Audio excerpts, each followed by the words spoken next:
ابری ہوئی جگہ ہے یہ کیا ہے اس کی موجود ہے اس کے ساتھ، یعنی جب یہ اس کے ساتھ موجود ہے تو اب ہم یہ کہہ سکتے ہیں کہ اس کے نیچے سے کیا کاٹا گیا ہے یہاں سے، جب بالکل نیچے آپ گردن سے کاٹ دیں، ان گردن کے کسی بھی حصے سے آپ کاٹ دیں تو اس میں کیا مشکل نہیں رہتی۔ ایک بحث کی جاتی ہے کہ جو ہے وہ جانور کی جو گردن کے اوپر ایک ابری ہوئی جگہ ہوتی ہے، ٹھیک ہے، ایک گلٹی آپ کہتے ہیں کہ ابرا ہوا ایک حصہ ہوتا ہے اس کی گردن پہ۔ اب یہ جو ابری ہوئی اس کی ایک جگہ ہے، کیا اس کے اوپر سے کاٹنا ہے یا اس کے نیچے سے کاٹنا ہے؟ اس بحث کا بنیادی طور پہ تعلق اسی بات سے ہے کہ جب فقہ میں یہ بات موجود آ گئی کہ آپ نے چار جو ہے وہ دو نالیوں کو اور دو رگوں کو، یعنی چار اوداج اربع کو آپ نے کاٹنا ہے، تو اگر آپ اس جوزہ، یہ جو ہے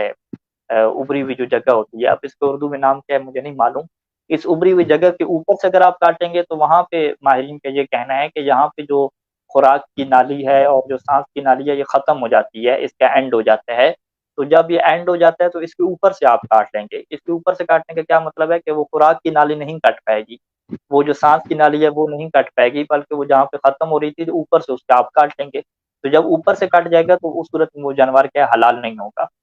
اچھا، اس چیزوں کو آپ کیا ہے دیکھ بھی سکتے ہیں، اور اگر کوئی جانور ذبح ہو کے آپ کے پاس آتا ہے، اس کی گردن آتی ہے، تو آپ گردن میں کیا دیکھ سکتے ہیں؟ اگر تو اب ہم یہ یہاں پہ دیکھ رہے ہیں کہ کیا واقعی اس کی جو ہے وہ سانس کی نالی کٹی ہے یا سانس کی نالی سے اوپر کٹ گیا ہے۔ تو یہ ہمارے سامنے سر موجود ہے، اس کو آپ یہاں پہ الٹا کریں گے، گردن والی سائڈ پہ آپ دیکھیں گے تو یہ دیکھیں گے جو جوزہ ہے، یہ جو گرہ ہے، ابری ہوئی جگہ ہے یہ کیا ہے اس کی موجود ہے اس کے ساتھ،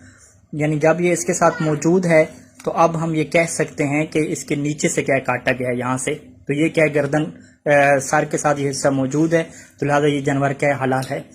اور یہاں پہ بہتر یہ تھا کہ مزید کیا یہاں سے نیچے سے کاٹا جاتا تاکہ یہ اور حصہ کیا ہے اوپر رہ جاتا اور یقینی صورتحال ہو جاتی۔ اب یہ جو آپ یہ جو جوزہ دیکھ رہے ہیں، گرہ دیکھ رہے ہیں، یہ بالکل جو ہے وہ اینڈ ہے، یہاں پہ سانس کی نالی یہاں پہ ختم ہو چکی ہے یہاں پہ، تو اگر کوئی یہاں سے کاٹتا ہے تو وہ پھر سانس کی نالی کٹنا شمار نہیں ہوگا، اور اس کے جو پیچھے ہیں وہ خوراک کی نالی وغیرہ، رگیں وغیرہ وہ بھی نہیں کٹ پائیں گی۔ تو لہٰذا یہ احتیاط ضروری ہے، آپ قصاب کو ہمیشہ متوجہ کریں کہ یہ جو گرہ ہے بے شک تھوڑا سا اس سے نیچے رکھ کے کاٹ لیں تاکہ یہ یقینی ہو جائے کہ یہ گرہ کیا ہے، یہ جو جوزہ ہے یہ گردن کے ساتھ کیا رہی ہے، یہ کٹ نہیں گئی پوری کی پوری۔ سکتے ہیں کہ یہ ہم نے جو ہے وہ ایک سرخ جو ہے وہ لائن لگائی ہوئی ہے، اس سرخ لائن میں آپ یہ دیکھیں کہ یہ تھوڑا سا حصہ کیا ہے اس کا ابھرا ہوا ہے یہاں پہ۔ اب یہاں پہ یہ جو نالی اس کی آپ دیکھ لیں اور باقی اس کی نالیاں دیکھ لیں تو یہ اس جگہ پہ آ کے ختم ہو جاتی ہیں، ٹھیک ہے۔ تو اگر چھری یہاں پہ چلے اس کے اوپر سے، یعنی ابری ہوئی جگہ سے اوپر سے چلے اور اس سیدھ میں کیا ہے اس کو کاٹ دے یہاں سے، تو اب یہ جو نالیاں ہیں وہ نہیں کٹ پائیں گی، ایک دو شاید کاٹ جائیں رگیں وغیرہ، لیکن وہ جو خوراک کی نالی ہے یا سانس کی نالی ہے وہ نہیں کٹ پائے گی۔ تو یہاں پہ قصاب لوگ کیا کرتے ہیں کہ وہ بہت ہی اوپر سے کاٹتے ہیں، بالکل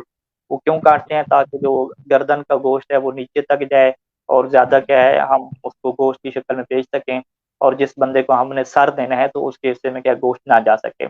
تو یہ اس کنجوسی کی وجہ سے آپ کہہ دیں کہ وہ جانور کو کیا ہے حرام کر دیتے ہیں،